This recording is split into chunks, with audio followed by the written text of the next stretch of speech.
People have baggage, people have past relationships, people have children, people have all these things that make them complicated. But at the same time, those things that are complicated are what makes people real.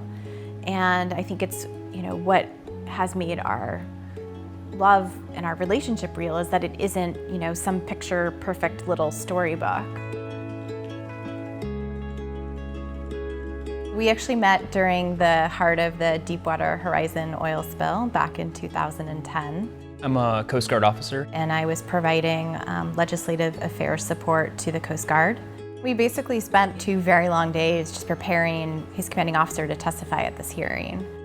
I remember thinking like, oh, this guy, he's very handsome, but I saw his wedding band, and so it was just kind of like, oh well, I guess we'll just focus on the work and that'll be that.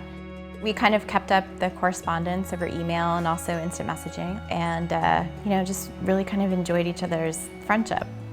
What he did, which was completely unexpected, was that he brought me a birthday present, a sign that he had made out of wood of the Giants logo. I was trying to do something that was just, for me, a very simple way of expressing a feeling that I didn't have the ability to say at the time.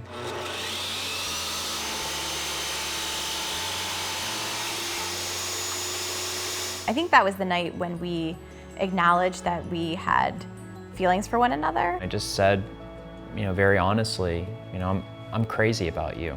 And that's very, very hard for me to reconcile, being married. And she began to cry. I want to console her, but I know that there is this, invisible boundary that, I'm not going to cross. Love is one of those things where it doesn't always happen the way that you think it's supposed to happen. It was tough, trying to figure out what the right way forward was. Going through the divorce process was incredibly difficult. There would be days where I don't even know if I could have gotten out of bed if it weren't for Rebekah. It was something that was too important and too meaningful to give up on, or to not see through. Hold on one second. You okay? Need help? Do you need help? Okay. Do you need help? Yeah. Sorry. Sorry.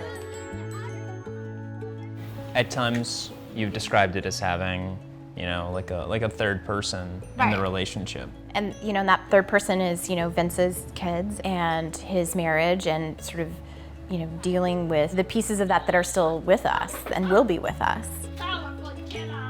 That's what I've always thought about. There's a lot about just not giving up. This is worth fighting for. Your kids are worth fighting for. Being able to move forward as a family unit is worth fighting for.